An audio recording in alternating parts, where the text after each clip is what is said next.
Hello there. Welcome to the Saroy channel, wherever you are in the world, and so much love to each and every one of you. And I'm so glad you've joined me tonight because isn't this the most fabulous story? And we're going to find out now, I imagine in the last part of this story, exactly what did happen to Myrtle when she was abducted and who was responsible for abducting her. So the mysteries are getting very, very curious. But before we continue, don't forget to subscribe to the channel, click the notification bell and the thumbs up, and let's continue with part 4 of our story. Ever since I'd broken up with Neville, the text messages had rolled in, hundreds of them, where Neville professed his undying love to me, but I ignored all of them. The truth was I really felt so much lighter without him in my life, and dare I say it, a whole lot happier. I knew I should have broken up with him an awfully long time ago, but I couldn't bring myself to doing it for fear of hurting him. I was glad he had succeeded in pressing my buttons at the party, as it was the quintessential opportunity for me to take the bull by the horns and do what I meant to do a long time ago. I'm glad it was Dylan who opened my eyes to what Neville was actually doing to me, sucking me dry like a blood-sucking leech. Letting him go was the best thing I'd ever done for myself. Of course, I felt bad about hurting him, but hurting someone goes with the territory of ending any relationship. I didn't tell my mother much about my breakup with Neville, as there are some personal things I didn't wish to share with her. But she was the one that intuitively sensed, in the way that mothers always do, that I'd been through a rather rough ordeal, having to break up with Neville. So she asked me how I felt about going to Seal's Cove for the long weekend. "Oh, that would be brilliant! Are you being serious, Mum?" I said, my face lighting up like a Christmas tree. "Can I bring Tally along?" "But of course you can bring your best friend along. That is if she's free. I think that's a fabulous idea. The more the merrier. That's what I say." I hadn't told Tally, my very best friend, that I'd broken up with Neville. I could have told her, on the phone of course, but I didn't want to do that. I needed to tell her in private, but regretfully she'd cancelled the weekend when she came down with a sudden toothache after breaking her tooth over an olive stone during dinner the previous night. It was such a bummer. I was sad she wasn't going to be joining us. I wanted to tell her my true feelings about Neville, and how happy I was to have broken up with him. Tally was a very good friend of mine, my very best friend. I knew she would be incredibly pleased to hear my news.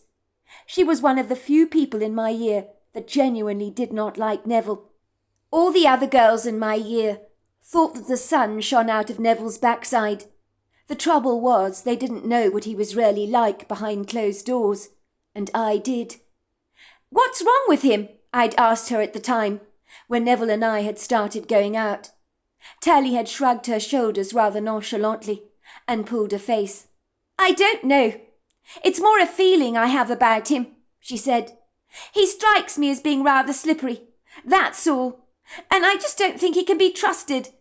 Since you've been going out with him, and I know it's only recent, but he seems to be smothering you a lot. I notice he doesn't even like it when you're talking to me, or any of your other friends for that matter. He's already possessive, and it's early days in your relationship. What's he going to be like when you've been out together for a long time? It's not healthy. If he had his way, he'd lock you up in his house and bring you out to play like a kid with a toy train that doesn't want to share his toys with anyone. Don't be ridiculous. Neville's not like that," I had sniped. "But he is," Tally insisted. "I think he's a little obsessed over you, Myrtle. Open your eyes, for goodness sake." "He's not like that," I had insisted. "You don't know what you're talking about, Tally." I knew now I was going to have to tell Tally, when she called me after her painful tooth had finally settled down, that she was right about Neville. I was glad to be free of him. How had I got him so terribly wrong? If the truth be told, Neville was incredibly good-looking. All the girls in my year fancied him, and when he took a shine to me, I felt like the luckiest girl in the entire world, because all my friends were so envious of me. When I looked into Neville's dreamy green eyes, I really thought I had found my Prince Charming. I wasn't to know what he was really like. Now I was beginning to realise that appearances can be extremely deceptive, and that my mother was right about things like that. Neville was more like a toad than a prince, and that was being kind. My mother was always telling me that people of my generation are so quick to judge the book by its cover. She was right about that. So many of my friends were guilty of this. But Neville had successfully drawn me in, like a fish at the end of a fisherman's line. It was on the second day of my stay at Seal Cove's cavern with my mother, when I was getting out my motorboat to get out onto the water, so I could enjoy watching the seals, as I always did. A handsome young man approached me. He could have been 17 or 18 years old. He was rather well built, and at a distance he could have easily been mistaken for being somewhat older. I'd never seen him before a day in my life, but I assumed he was staying at one of the cabins that I initially assumed had not been occupied, for there had been no signs of any human life around on our stretch of the canal. "Hi there. It's a lovely morning, is it not? I can see you're about to go onto the water on your boat." "Well, something like that. It's such a beautiful day. I love watching the seals, so I enjoy going out there on the water." "Well, I'm very interested in going out onto the water myself, I have to say. Do you come out here a lot?" "Yes, I do, as it happens. My mother owns the Seal Cove cabin over there," I said, pointing to the cabin. "So we come here quite frequently for long weekends or so. I take it you're staying in one of the other cabins.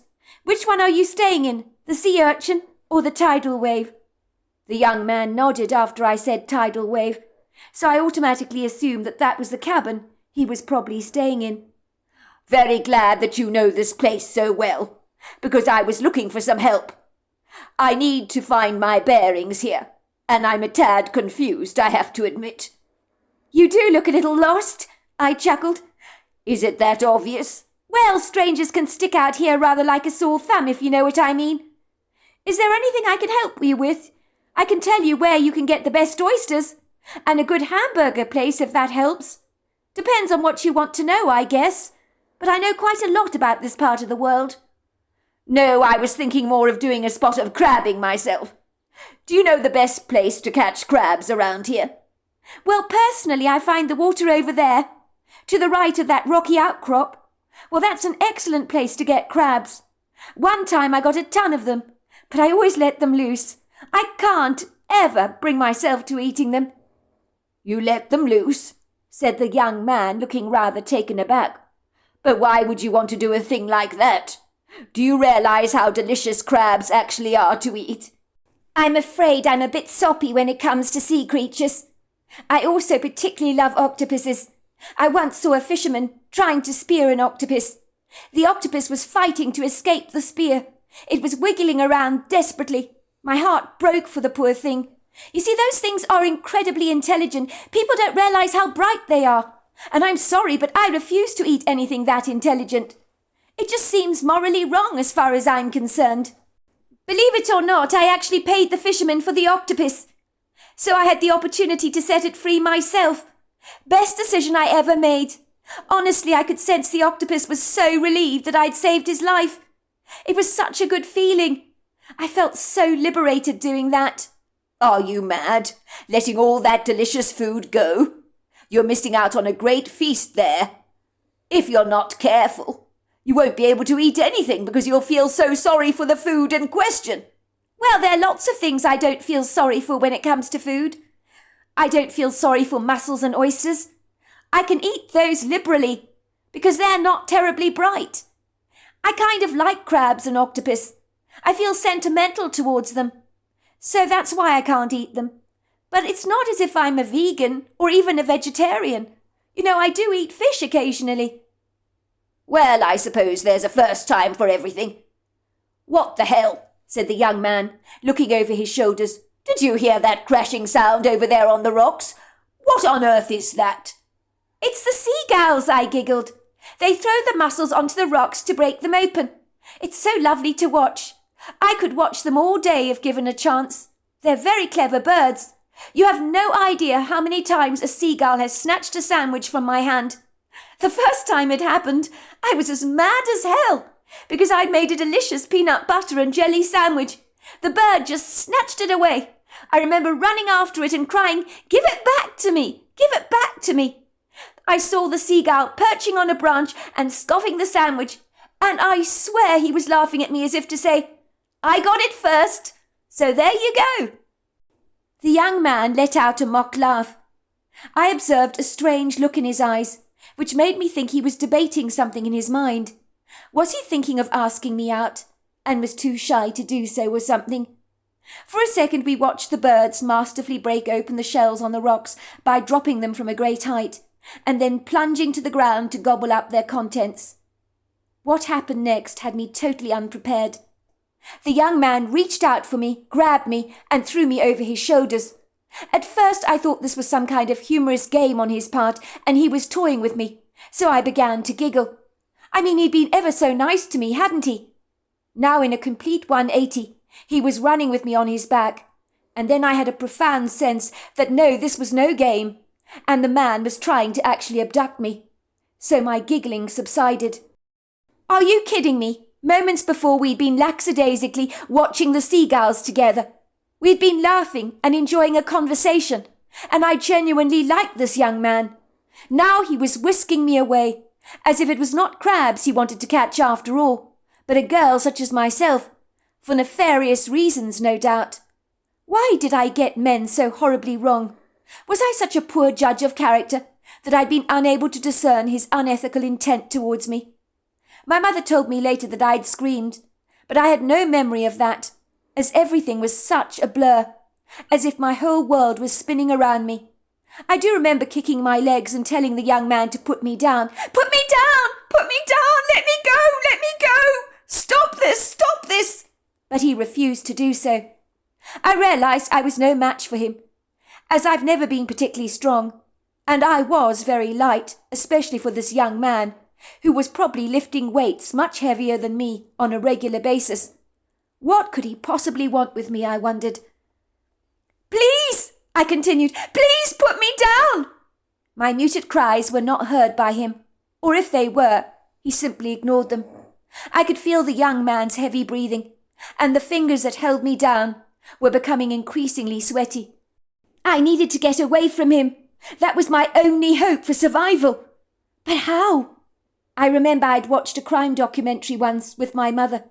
It was about some of those serial rapists who on the surface look so benign and so benevolent, when in reality they were anything but. Was this young man just like that? I didn't know that fear had the power to incapacitate you, but believe me, it really does. It can be like a fast freeze that comes upon you. So many people say that in moments of terror you get a rush of much-needed adrenaline that enables you to run like you have never run before. It becomes like a life-giving fuel. But I'm here to tell you that that is not always the case. In my vulnerable position on this man's back, I felt like a wilted flower that was resigned to my inevitable plight. Surely there had to be some fight left in me, but honestly the shock of what had just transpired had drained me of all my energy reserves, rather like a car engine that has completely run out of gas and just becomes unstuck on the road, barely able to move.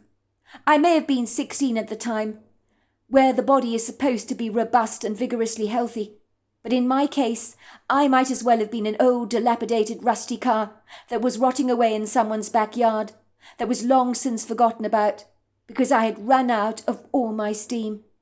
The young man was incredibly strong and very fit, I'll give him that, but his running technique left something to be desired. I imagine he spent all his time lifting up weights, but didn't pay much attention to his aerobic techniques. His running was rather cumbersome, and he jolted me up and down on his back. And yet, despite the stumbling awkwardness of this journey, I don't think it was a big deal for him to carry me at all. If I'd been heavier, it might have been a different matter. I had only heard my mother just crying out, "Stop! Put my daughter down! What are you doing with her? Leave her alone! What are you doing? Put her down!"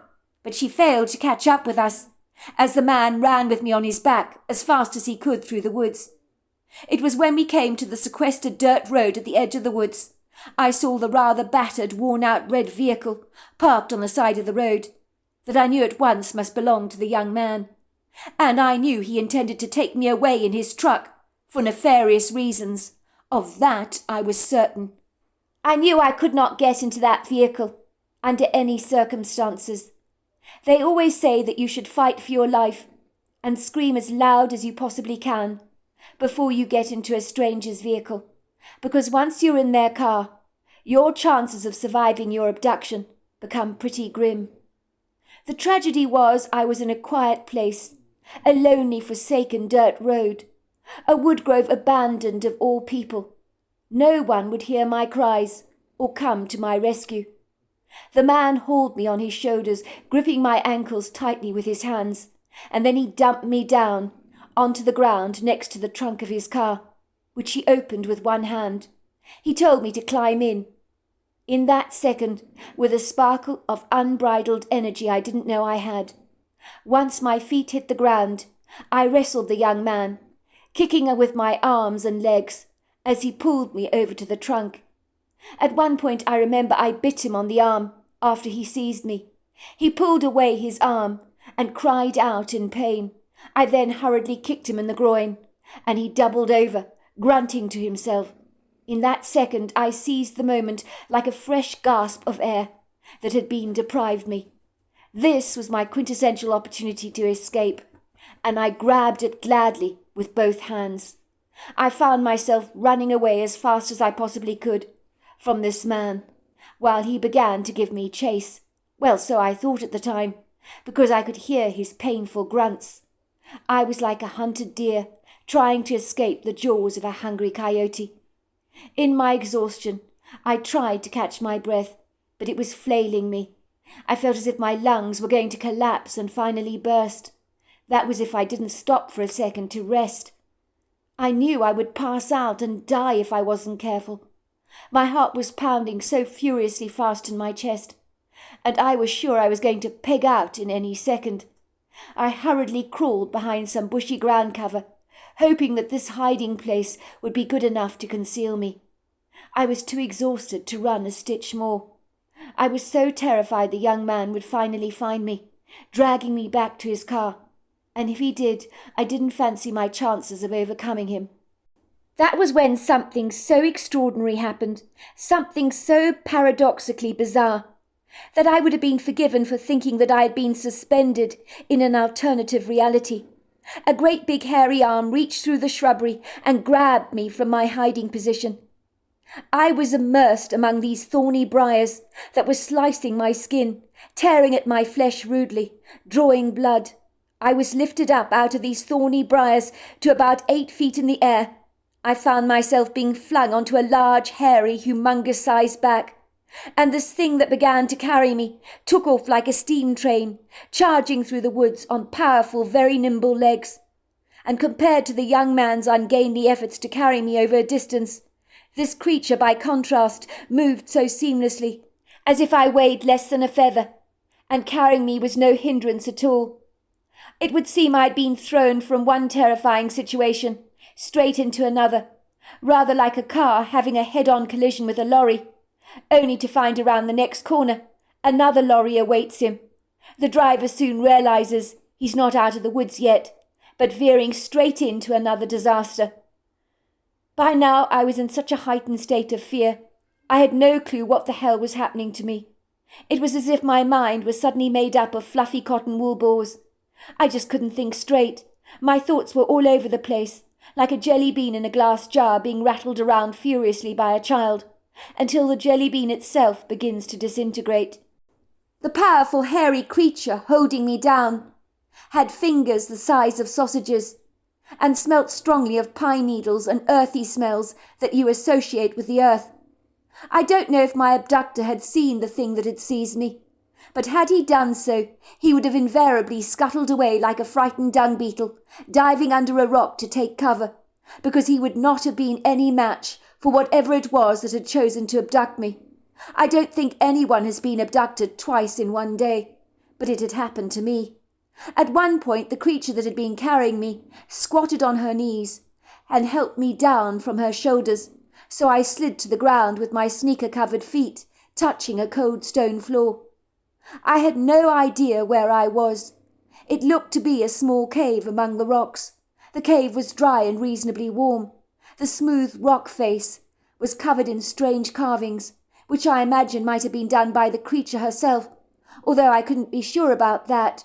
But there were sharp stones next to the carvings that I suspected were used as carving tools. There were beds on the floor made up of branches for the base, mosses and leaves for the top of the bed. I was to find out later just how comfortable that bed would be.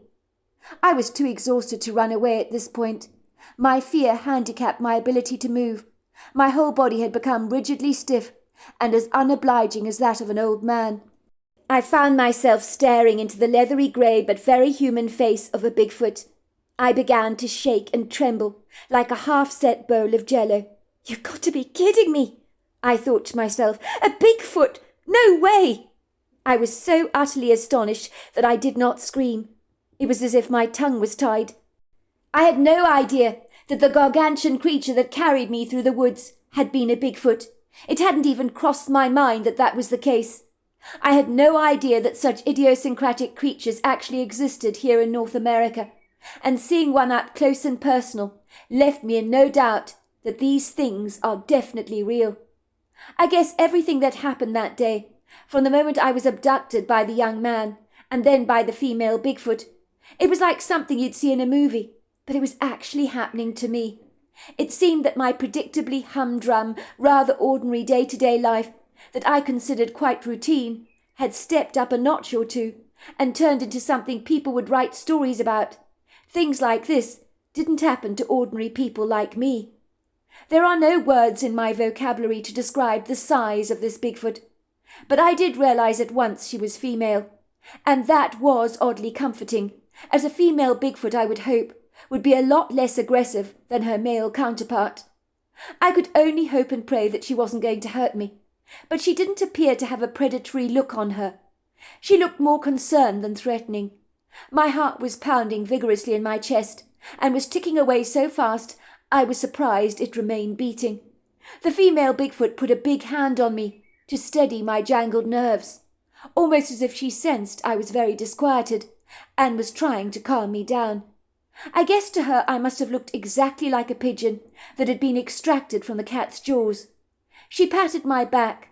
Her touch was both gentle and reassuring. In that moment I think I knew unequivocally, like you might know the sky is blue and that the grass is green, that this Bigfoot was not going to hurt me. But given how intimidating she looked, it was hard to believe that something so fearsome, so mighty, and so powerful could also be equally so gentle. I believe this Bigfoot had seen my dilemma, from which I had been fortuitously embroiled, rather like an insect entangled in a spider's web, unable to break free. She had taken me away from my abductor to keep me safe. The Bigfoot studied me for a while through her dark, questioning eyes. It was like she was trying to read my thoughts, and I honestly think she could. I was rather bewildered to discover how hugely intelligent and discerning she was, for I have never met a human being who could tune into me quite like she could. She spoke to me in a strange language that had to be ancient in its origins. The language itself was beautifully spoken, but the most bizarre thing of all is that I seemed to understand exactly what she was saying, as if the Bigfoot herself had a convoluted technique of mastering the power of telepathic communication so effortlessly easily, so that her words melted in my mind like butter on a bagel. Their meaning seemed to float into my mind like leaves across a large body of water, or like the answer to a crossword quiz that suddenly pops into your mind and you say, "Oh yes, I know the answer to that." It was so extraordinary, because had I known Bigfoots were real, I would never have known they would be capable of engaging in a full conversation with you. But they can, because my conversation with this Bigfoot flowed as seamlessly as a river. It was so fluid and so natural, I could have been talking to my own grandmother. It was the Bigfoot's dark-spirited eyes that arrested my attention, for in them I saw her magnanimously warm heart and the kindness that she had graciously bestowed on me.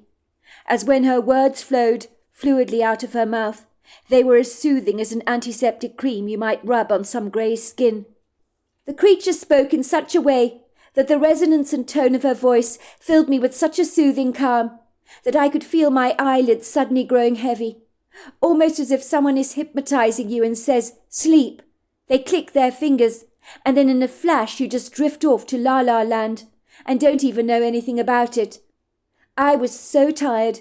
All I wanted to do was to crash. It was the kind of full, satisfied, rather contented feeling you get after a Thanksgiving meal. And after eating so much turkey, full of those feel-good tryptophan chemicals that flood your body with so many endorphins. I felt like that. All I wanted to do was to nap, so that I could digest everything that I'd eaten, although, of course, I hadn't eaten anything. My body was utterly exhausted, as if the urgency to sleep had become more like a demand than a choice. But it was a sweet, delicious sleep that my body was craving. The Bigfoot could see how fatigued I had become, and pointed towards the bed of leaves on the floor that looked even more tempting to lie on than my own bed at home. And when I sank back on those leaves, I was out like a light. You are safe now. You need to rest. And when you've recovered, I'll take you back to the woods from whence you came, she had told me before I'd even laid down to sleep on those welcoming-looking leaves. Kilatilato, kolapatinata, tolasana. You want to be sure the young man chasing you is gone. You've had a shock. Tilatolakolo, aki sanatswa. It had grieved my heart to see you looking so helpless and affrighted. Normally I don't interfere in people's business, but sometimes I can't help myself. I can't sit back and do nothing, can I, when I see a female being chased like that? My father always warned me never to interfere with your kind, but I've always been a bit of a rogue like that.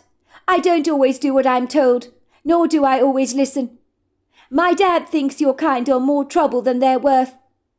He was once chased by a hunter, you know, ended up with 3 bullet wounds in his arms and 3 scars. He's still got the bullets and the scars. He wears his bullets around his neck with an eagle's feather. He wasn't angry with the hunter, of course. The man thought my father would hurt him, so he lashed out, I suspect, and ran away. Who are you? I asked. Kilatila kitoto, Keneto. Kilotolopa, ikasalaquashi. My name is Keneto. It means trusted one. So I guess it means you can trust me. You're not going to hurt me, are you? You're so very big. It was a silly question for me to ask, because if the Bigfoot intended to hurt me, she'd have done so already. Keneto seemed to be laughing at me. Kilatilato, pasanitwa. Not everything big wants to hurt you. I may look intimidating, but I'm a pussycat, really. But looking scary does have its extreme advantages, let me tell you. I can frighten away anyone I wish, if I so desire. I've done it before when a man came into the woodgrove and was taking pop shots at the squirrels for no good reason at all. He had no intention of eating them. It was all a game to him. That's awful, I said. Well, everything that has life is precious, isn't it? Said the Bigfoot. It's against the rules to kill things just for the fun of it. If you're going to eat what you've killed, that's good. But if you kill for the hell of it, then you're accountable. Mother Nature is very discerning. She takes notes all the time. She observes and sees everything. Her eyes are wide open. I have been able to see your gentleness. I can also see in you that animals are treated well by you. I chose to rescue you because of this. It gets given back to you, you see. When you're a kind soul, the natural world appreciates your acts of kindness and gives them right back to you. What rules are you talking about? I asked. Kilatina tolopana, sila sikolochwa. The universal ones, of course. The ones written in every blade of grass, in every tree, in every leaf, in every piece of bark, in the clouds of the sky. You can't disrespect the natural world. If you do, she'll vomit you out in all manner of ways. Nature respects you only if you respect her. That's the way it works. So let's just say when the man was shooting for the hell of it, just to kill that squirrel for the sake of killing, he was at a very low vibration. Functioning at a low vibration, I mean. That's not acceptable to the natural world. The natural world concerns herself when we kill for no good reason. But if we do for overpopulation of one species over another, a need to eat or to clothe ourselves or something like that, then it's acceptable. But killing for fun? Well, Mother Nature does not like that one bit. When I kill anything, it's only to eat. I always give thanks for it first. But this man enjoyed shooting randomly at anything that dared to move. And he got pleasure out of the kill, as if it was one big game. He didn't understand how the world works. When he saw me, he started trying to shoot at me as well. I think he thought I was going to kill him. I was growling at him, throwing my arms around at him fiercely, because I was hopping mad by his audacity. You should have seen his face. He was so frightened by me. He dropped his gun and ran away as fast as he could. I came tearing after him. He was screaming out in terror. He thought I was going to kill him, and I made sure he believed that, so that lowlife would never come here again. And he never did. Scared him off for good, I did. No regrets there. He deserved what he got. What happened after that I do not remember, because in all honesty I lay back on those leaves and fell into a deep blissful sleep, the thoughts of my abductor long since behind me. I woke up a long while later, feeling disorientated and rather confused. I couldn't understand what I was doing in a cave, lying on a bed of leaves, until my memory snapped back into place, when I observed the female Bigfoot sitting on the rock beside my bed, watching over me very patiently, and when I sat up, I felt a lot more like myself, as if all the adrenaline in my system had been drained away. Kila tila tolono, saki shakwa. How are you feeling? The Bigfoot asked me. You have more colour in your cheeks. You look a lot better. Much better, I said, wiping the leaves off my person and rising to my feet. I need to be going. My mother's going to be worrying about me. Kila tila tono, pasi tatwa, kosono tolona basi. I'll get you back to the woods safely, so you can find your way back home. I need you to forget your encounter with me, so I'm going to erase your memory if I may. I'm sorry, but I need to do this. Please don't, Canetta, I said. I don't want to ever forget you. I don't want to forget you. If it wasn't for you, that man might have harmed me. I'm indebted to you for rescuing me. The Bigfoot thought about my words for a moment and then said, Kila tolopana, I'll erase your memory for a couple of days, and I'll let it come back to you. But promise me you won't tell anyone about me. It's really important that you don't. Kitaki kwasa. But of course I won't tell anyone about you. Besides, even if I did, no one would believe me. They'd think I was delusional or making up a great story. It was later that day when I was found by the police wandering around the woods in a complete daze. I couldn't even remember my name, let alone my mother. But as the Bigfoot had faithfully promised, 2 days later my memory returned to me. I think my mother knew I was keeping stuff from her, but I didn't want to tell her about my encounter with the Bigfoot, as I'd made a promise to Canetta not to tell anyone about her, and I intended to keep it. I was, of course, shaken up by my mere abduction at the hands of a young man, and rather like a dog returning to its vomit, I'm ashamed to say I ran back to Neville Mayer's, and we resumed our rather toxic relationship that I had been so glad to have freed myself from. But now his possessiveness, that I normally found insufferable, seemed almost welcoming, as I was gagging to feel safe and protected again. The police were unable to find out who the perpetrator was, or his reasons for abducting me, but now that I had been recovered safe and well, the investigation had ground to a halt. My mother had reacted very adversely to my abduction, as you would expect she would have done. She refused to leave our house in Seattle, but 2 months later I'm very glad to say she was back to her old self again, after courageously overcoming her fears. One day there was a knock at our front door. My mother led a young man into the living room, with an older man, who was clearly a pastor, for he wore a dog collar around his neck. I remember my skin went immediately clammy and cold, when I realized to my abject horror that this was the young man that had abducted me. What the hell was he doing in our house? "May we come in?" said the pastor. "My name's Pastor Philip Fletcher. This is my nephew Morris. May we come in for a little chat? It's very, very important." My mother nodded, looking rather bewildered and taken aback by the strangers at our door. I followed her to the living room, not saying a word, but every single part of me was inwardly screaming, Get him out of here! He abducted me! But for some reason my tongue was tied, while my heart throbbed violently in my chest. Finally I managed to blurt out, Mum! That's the guy that abducted me! It was him! I said, pointing at him. My mother's face grew like a stone. She stared in horror at Morris. Is this true? She said very calmly. Were you the young man that abducted my daughter? Morris looked like a dog that had just eaten the sofa and had been scolded by his owners. He hung his head in shame and began to tremble rather violently. Finally he stuttered rather lamely. I'm sorry. It's not what you think. It's not at all what you think. You're sorry? Is that all you can say? Said my mother. Are you crazy?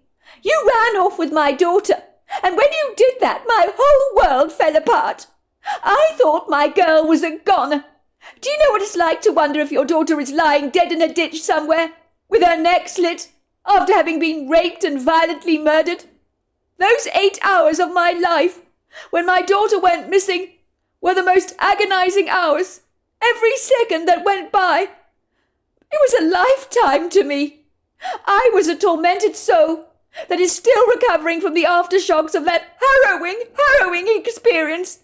And you come in here as if nothing happened at all. My mother's indignant eyes burned furiously as she stared angrily at Morris with a murderous glare that left nothing to the imagination. Why would you do this to my daughter? Are you sick in the head or something? I need to call the police at once. You can explain to them why you abducted my girl. I think they'll be very interested to have a chat with you, young man. And frankly, I hope they lock you up in prison and throw away the key, so that you never see the light of day again. You deserve that. You're right, ma'am. I deserve that, said Morris, even though I never intended to harm your daughter.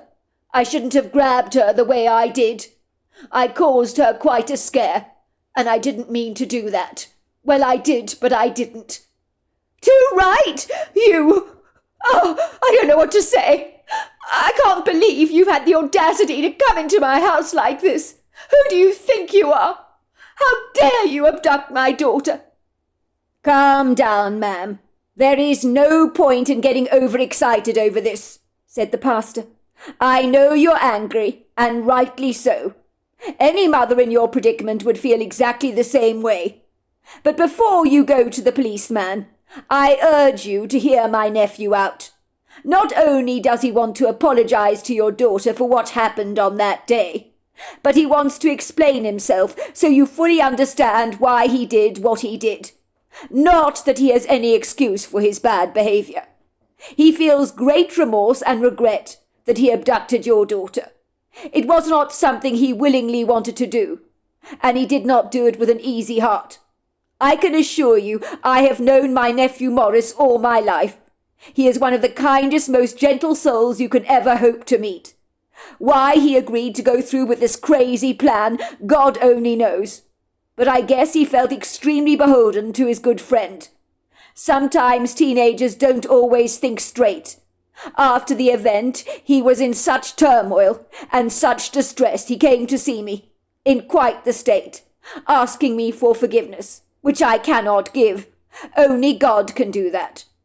I do believe my nephew was unfairly coerced into doing this by a manipulative young man. I might add I think what he has to tell you will find most revelatory. He is willing to confess to the police everything that happened. But it was my idea we came to see you both first, so that you can call all the shots and decide what needs to be done.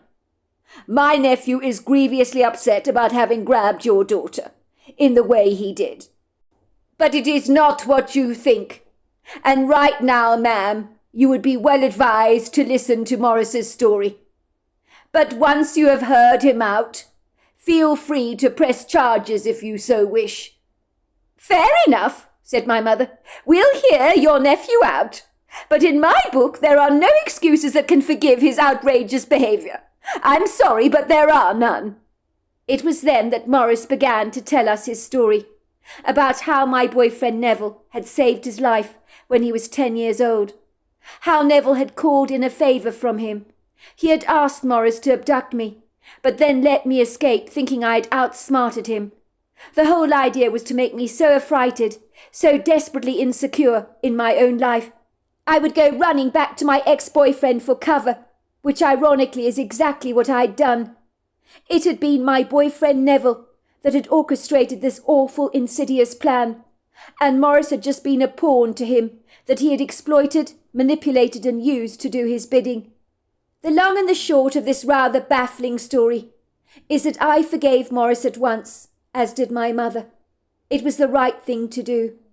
He had come to our house, after all, with an honest and open heart, laying out his guilt before us like a dinner buffet on a table, but not a nice one at that.